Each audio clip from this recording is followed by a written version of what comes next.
Hi, everybody. Welcome. So happy to have you here today. We're going to mix it up a little bit, although you're looking at a panel format.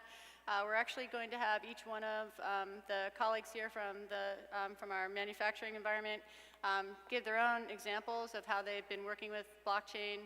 After that, I will offer a commentary on sort of what the experiences are from the supplier side. Just want to make sure our slides are on. There we go. So I've got to give you a little bit of a background first on sort of the context that I'm bringing to the room today. I'm with HealthVerity, and I'm in charge of strategy and innovation there at HealthVerity. And HealthVerity is in the business of creating a network of interoperability surrounding healthcare information. We have matching and encryption technology that helps either anonymize and link an individual to internal assets that you might have, as well as external assets. On the external asset side, we have data suppliers, number greater than 60 now, contributing transactions to a centralized marketplace that with the HealthVerity ID you can access and connect your cohorts to all of their information, spanning electronic medical records, lab data, claims, consumer data, purchase behavior, socio-demographic information, and more. So we have over 20 billion healthcare transactions, greater than 350 million patients that are connected via that interoperable ID. And on the right-hand side, your right-hand side, there's utilities that we've also provided to our customers that allow them to connect this information and in a HIPAA-compliant manner, and also be able to pivot to an HCP and feed it into the CRM platform such as Viva for medical or field use to better serve the physician community. When we started working with our customers, we started commercializing a couple years ago, we realized that there was great advantage to linking patients internally and connecting to external data, but we also found that there was a pretty big gap that most companies had, and that they didn't necessarily understand and have a centralized perspective on the rights to the use of that information or how to make sure that they're able to properly involve patients in programs across their ecosystem. So we decided to build HealthVerity Consent. We built it on Hyperledger Fabric, on blockchain obviously, and have installs in place right now running, supporting the concept of a consent master. And so what I'm going to be doing today, as my colleagues are talking about their experiences working in blockchain across privacy-preserving mechanisms such as consent and more, I'm going to be offering you the perspective of what we experienced as we're installing our blockchain technology into the enterprise. Okay, so let's move on. First up, we're going to have Adi. I'm going to just give you a quick review on what each one of these folks are talking about. Adi's at Amgen. He's in the commercial information group as a director. He oversees Patient Master, HCP Master, the Product Master, and Consent Master for Amgen. And he's been in the field for many years, carrying both supplier side experiences as well as manufacturer side. So great breadth of knowledge that he's going to bring to the game. After Adi, we're going to have Fred Huey speak. And Fred has been in the field for more than 15 years as well, has been sitting in Novartis as the owner of patient data strategy surrounding how specialty pharmacy information moves around the organization, how hubs support the patient, and really any information and services that are needed to better support the patients as they're on therapy. And finally, we're going to hear from Murtaza Terwala, who's at Synovian, and he's in charge of innovation and enterprise architecture. He's going to go a little left of privacy and consent and what that enables, and talk a little bit about supply chain and a project that he took on in blockchain for supply chain. And what I want you to pay particular attention to, from the supplier side, is what the reaction from the suppliers were to the challenge that Murtaza and many other manufacturers brought to them. So there's going to be some pretty good content coming along. So with that, let's go first to Adi, who's going to be describing the work that he's done in consent. Thanks, Dominique. Sure. Good morning, everybody. I think organizations like ours in the pharma industry, we are setting up patient-centric ecosystems to kind of support patient engagement and also having patient participation in their healthcare through patient education, care management. You have helping patients navigate this complex reimbursement process, and also through our direct-to-consumer marketing capabilities. And the cornerstone to enable these engagements is data. How to collect the data in a compliant manner, and as well as honor patient choices when it comes to communication preferences in a timely manner. So just to ground everybody on what consent and preferences are, consent is giving permission for the customers for using customers' protected health information, the PHI and the PAIs of the world. Obviously, we have to maintain and engage with the patients in a compliant manner under HIPAA and CAN-SPAM and other regulations that we have in place. When it comes to preferences, preferences are customer preferences and how to engage with them, like the different channels we have, email, mail, text, etc. And they also are governed by specific regulations. The challenges of maintaining and monitoring this data are because of the siloed nature of how the data is captured. There are so many engagement channels that are used to engage with our patients, and all this data is captured at all these channels. Integrating those data assets is a big problem. Also, there is also a question about the data quality. These engagement channels, there is no uniformity or standards that are applied to capture this data, so we have data quality issues that we have to deal with. And this leads to customer dissatisfaction of how they are engaging with us. And the big risk is that you lose a patient on therapy. The other risks obviously are regulatory non-compliance and an overall risk to the organization itself when it comes to reputation.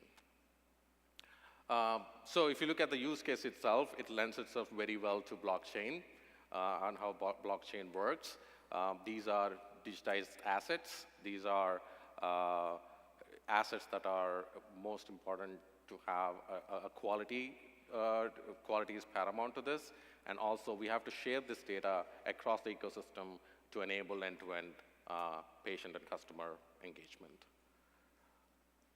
So the solution that we have is Consent Management Hub that was built in blockchain. What it is giving us is a single source of truth. All the channels where this data, the consent and preference information is captured, it is being consumed in the Consent Management Hub, and also we are serving that up back to the consuming systems. And thereby we are honoring what the customer's intent was when they provide us the consent and let us know what their preferred communication channels were. And blockchain, being blockchain, we are delivering an immutable and auditable record for consent and preference information. And then thereby we are improving the omni-channel engagement that we have with patients and customers. Another thing, last but not least, what we have been able to add to this process is governance of how the data is collected, how it is managed, how we serve up this data to our consumers, and also at point of capture, what is the level of granularity and the level of information that needs to be captured to support patient engagement overall. Thanks, Adi. So just to give you a sense of what companies like Amgen are facing as they try and get closer and closer to their patients and their professionals, this is a quick look at the punitive, risk that you could, or the material impact that you could experience when breach occurs. And the interesting thing here is that in that little thought bubble, you're seeing some great opportunity to get closer, be respectful, and better serve patients and physicians at the same time as you really need to operate within that legislative footprint. So with the consent master in place, this dynamic is managed. I want to give you one example and one lesson learned that we had, and that is to keep it simple as a supplier and you're bringing blockchain technologies to work. You want to be sure that you're respectful of the enterprise architecture that you're working within. In this example, just to help you really quickly scan this visual patients coming in, they're saying, I'm out for something, that little red X. The source system is capturing that. It could be a website, it could be a call center, it could be wherever that transaction occurs. First thing we did was we did not want to interrupt those operations, so we're pulling from the source system that is actually interacting with the patient, taking that into Health Verity consent, and then shipping it out to all parties. So from a keep it simple standpoint, be respectful of what your role is in the architecture, and then further, be supportive of how and where that information needs to go. In this example, lesson 2 was be the change. So once you have consent in place, in this case, a patient is saying, I acknowledge and let you have my data, right? We're very familiar with that one. Again, source system is capturing it. Let's say it's a patient services organization. Comes into Health Verity consent. Smart contract is executed up there in number 3. Another application, either inside the enterprise or outside the enterprise, can now say I have rights. They can go to a source, let's say it's a pharmacy, and say, I have rights. With Health Verity consent, the pharmacy can connect and say, yep, I see those rights, and then ship the data. So that blue arrow there is what Fred's going to be talking about next. The blue arrow between the owner of the data and the person that has rights to the data. So let's turn it over to Fred, who's going to be talking about an example of patient information enablement. Thank you, Dominique. Good morning, everyone. If you don't mind, I'm going to stay seated because I think the rest of the panel will attest to the fact that these are the most comfortable couches we've probably sat in. So yes, as Dominique mentioned, I'm going to build off of the use case that Adi was presenting. He now has a mechanism in place to capture a patient's consent to share information. And once you have that consent, logically, the next step is to actually set up a mechanism to exchange information in a more efficient manner. So as a backdrop, I'll be presenting a use case for a specialty product. If you're familiar with specialty pharmaceuticals, or if you're not familiar with specialty pharmaceuticals in contrast to a retail or a traditional product, they require a bit more hand-holding to get a patient access to a therapy and to help them stay on therapy. They're not distributed through your neighborhood pharmacy. Rather, they're often distributed through closed networks of specialty pharmacies. Depending on the brand, maybe only a dozen pharmacies have access to that product. There's a high-touch insurance verification process that is in place in order to convert patients or get patients access to therapy, and they often require ongoing support to help them stay persistent with their therapy. So today, most specialty brands employ a patient hub for doctors to be able to partner with in order to help with that process of getting a patient access to therapy. And doctors will send enrollments into that patient hub, which are essentially a prescription written for a patient to get them access to whatever the therapy is at hand. The hub offers a variety of services, either at the time of getting the patient onto therapy or helping them stay on therapy. And then they're not dispensing, they're not pharmacies. They ultimately triage that patient over to that small network of specialty pharmacies that are able to distribute the product. Subsequently, after the pharmacy gets the product out to the patient, they often communicate back with the hubs because the hub maintains or is kept as a single point of contact with the patient. And they obviously want to know that their patient successfully received therapy. So today, that exchange is occurring via highly deprecated, inefficient processes. You have hubs sending fax transmissions over to specialty pharmacies, phone calls from the hub back to the specialty pharmacy to see if a patient received the therapy, flat file transmissions at the end of the day to try to synchronize transactions between those organizations. And this is really not a stretch. There are, I'm sure with a room full of technology innovators, you're surprised to see fax machines on the screens, but this is really what's keeping the fax machine industry in business. Again, this happens on a daily basis with dozens of patient hubs, dozens of specialty pharmacies trying to communicate with one another. So if you consider the fact that as an alternative to these outdated approaches of communicating and synchronizing these different points of patient access, if you consider the fact that there is a non-centralized source and immutable record, a mechanism to set up this interoperation between these organizations, it becomes the perfect use case for something like distributed ledger or blockchain. I really spoke just about synchronizing operations between patient hubs and specialty pharmacies, but this can quickly expand into the other channels that are used to help a patient get access to therapy. There's copay assistance programs that are often in place that patient hubs are certainly in the business of operating. Most of these therapies have a pretty intense upfront insurance adjudication process, which includes things like prior authorization support, so on and so forth, and that can all plug into the source of information that's feeding back into the patient hub as a single point of patient access support, and so on and so forth. This is a short list of those channels that are available, but I think you see the case for an opportunity for better synchronization between these organizations. So let me just ask a quick question here, Fred, as you're thinking about this, and Audie as well. You know, Audie, you're putting in place consent. Fred's saying once consent's in place, here's what we're going to be able to do. You know, you look at this use case. What's your perspective on, you know, how possible this is, and you know, how are your suppliers reacting to centralized consent, and do you see it freeing up the opportunity for improved data exchange? I think when it comes to the technology, I think everybody's excited about the technology.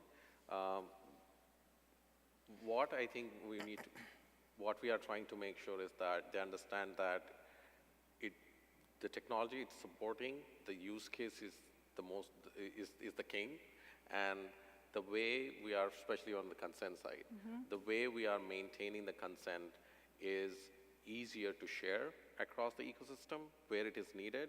It's easier to maintain, and at any point in time, you're getting the customer's state of the consent at any point in time. So instead of having to integrate with a bunch of other elements in the ecosystem, you are going to one place.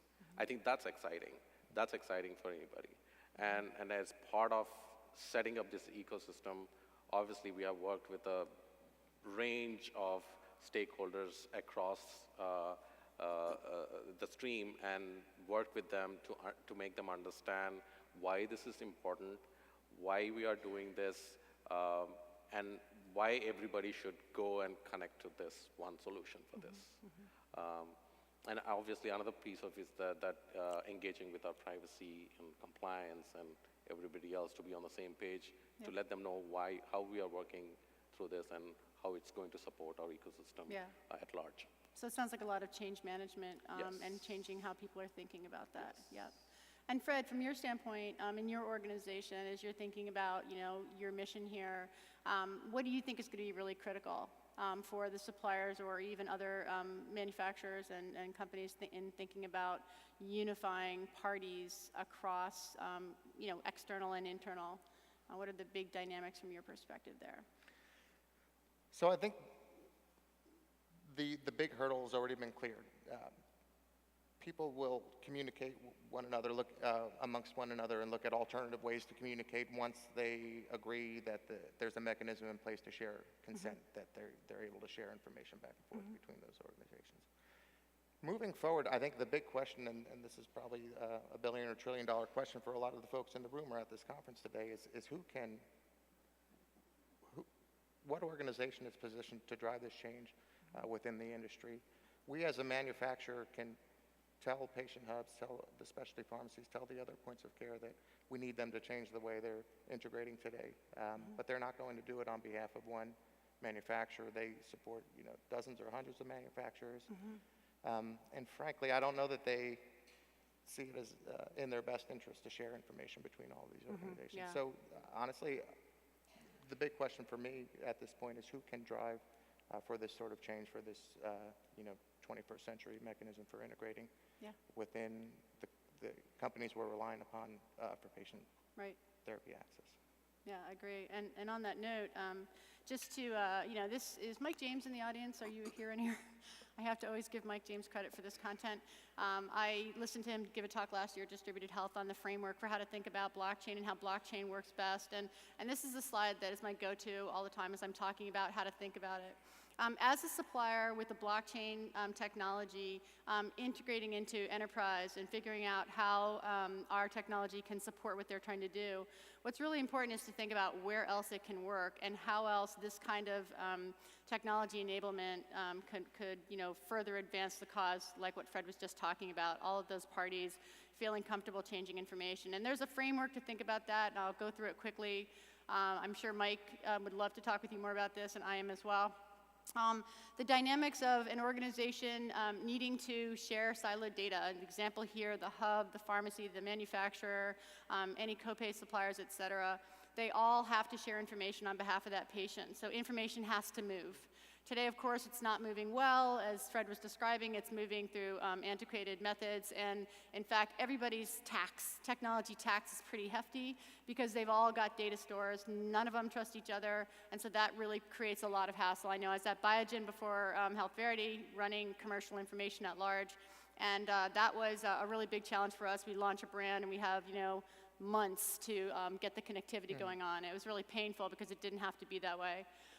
So we have this lack of trust between parties, and of course, that's high cost of mediation. We have third-party aggregators. We have all different folks that are there trying to help those groups work together. Whole lot of money connected there. But we have to act quickly, so everybody's spending and everybody's doing this. But you can see in the green the benefit of a blockchain environment. You write it once, everybody reads it. So you write an RX, the payer picks it up and responds with the benefits. The pharmacy or the hub can act on behalf of that patient for either free goods or patient assistance programs and get that drug in hand. And we think that the movement of information and those kinds of transactions could dramatically shrink. And the kind of information that has to move around the hopper could shrink because you don't need to all have your own data stores. So our lesson 3 here is that the vision bears repeating. From my perspective as a supplier in the industry, when I'm talking to these folks and I'm in different rooms with different business colleagues trying to figure out where they're going to go and how this technology can enable them, I always introduce this framework because it's a great way for folks to understand exactly what of the process that might have a lot of inefficiencies could be attended to next so that you have a steadfast plan of attack. So that leads me to the last speaker here, which is Murtaza. Murtaza, again, is taking a little bit of a left-hand turn into supply chain. But I think, again, if you reflect on what he's talking about here in terms of the supplier reaction to his need, I think there's some really interesting benefit here. Thanks, Murtaza. Okay. Thank you, Dominique. So there's like 3 reasons. So if I was a life sciences organization, there's only 3 reasons I will spend money on new technology. 1, if it's going to bring me new revenue. 2nd, I'm going to save money. 3rd, when the government wants me to do something. And then when you really think about it, right, where am I going to spend the most money and the least money? When it comes to something like compliance, I don't want to be spending a penny more than what I need to be compliant. So with that in mind, in 2013, November, Congress passed the Drug Supply Chain Securities Act. One objective, the objective was we want to reduce the number of counterfeit drugs in the market. How big of a problem is this? The WHO in 2017 estimated close to $200 billion of counterfeit product, which is unfit for human consumption. In the US itself, this could be anything close to 5 to 8% of the total products, right? One objective, reduce the number of counterfeit products. The supply chain environment within life sciences is not as simple as Bitcoin. It's not 2 parties exchanging information or a transaction. It actually includes manufacturers, wholesalers, distributors, CMOs, 3PLs, and so on. When you look at blockchain and you look at like the primary tenets of blockchain, decentralization, distributed ledger, authentication, proof of ownership, it seems like blockchain would be the ideal technology to meet these requirements. So what did we do? Right? We set up a pilot project. We formed an alliance. This included more than a dozen companies. It included pretty much every participant in the pharma supply chain. We had 4 solution providers, as well as 1 system integrator. We set an objective, right? We said, okay, first of all, let's do a feasibility analysis. Let's see if blockchain is even feasible. We had a regulatory deadline coming up. It's actually coming up in 2019 November.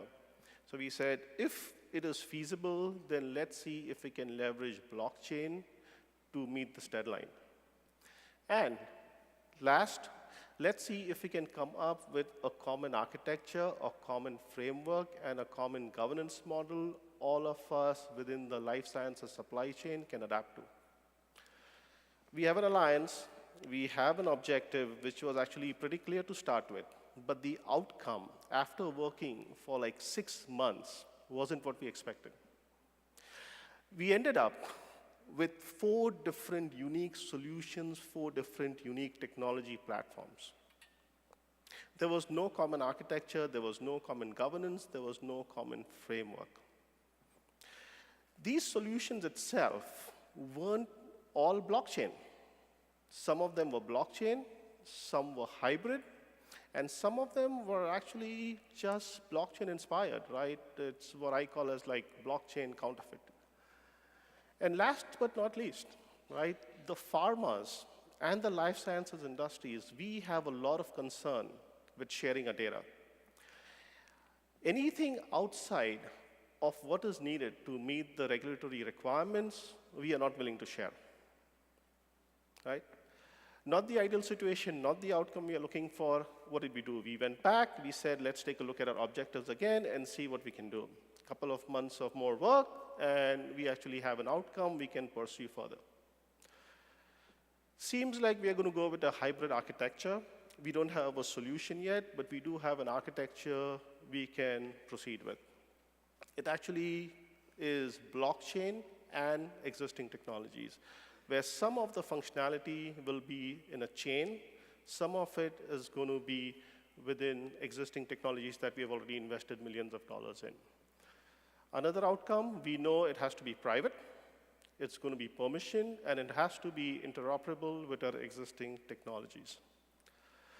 Over the long term, it's going to continue like this, right? We are going to see different architectures, we are going to see different vendor solutions, but at some point, there will be one successful and, most importantly, a very visible project, which will cause a lot of consolidation within the marketplace itself, both in the life sciences industries as well as, I'm assuming, right, within the vendor solutions. And after which is when we would see the widespread adoption. So I think we are like 4 years out, right, before we actually start using blockchain throughout the industry. And yes, there is potential. There's a lot of potential for blockchain over here, but barriers to overcome. The use case, like I said, for life sciences is not 2 parties exchanging data. It's actually more than a dozen. There is no common governance. We, life science organizations, don't really talk to each other that much. I think this is the first time I met you 2 guys, right? All right. Highly regulated. We have to be compliant with all of the regulations. And like I said before, right, when we ran a pilot, we ended up with multiple solutions. And all of these problems and challenges can be overcome, right? Because these are kind of like industry-wide challenges. But this is what I face. When I go to my business leadership and I say I want to use blockchain or I make a proposal for blockchain, I hear 2 things. One, what is the ROI? If we are meeting a compliance requirement, why do we need to spend any more money than we need to? And why should we experiment with new technology that is still unproven? Why should we take the risk? And last, we have existing technology that can do it. We have been able to meet 2 deadlines for the last 4 or 5 years using existing technologies, and we know we are going to be successful doing the same, so why should we invest in blockchain? What's going to be needed to overcome these challenges? Regulatory mandate, except that the mandate is only going to tell us what should be done, not how. It doesn't tell us to use blockchain. The industry itself will want to share and collaborate, and most importantly, somebody with the likes of Walmart is going to have to step up and set the rules and say, this is the platform, this is the technology, this is the architecture, everybody else who wants to do business with me is going to have to adapt to it. But we can't stop. We have to continue to pilot, experiment, but do not do it in a silo.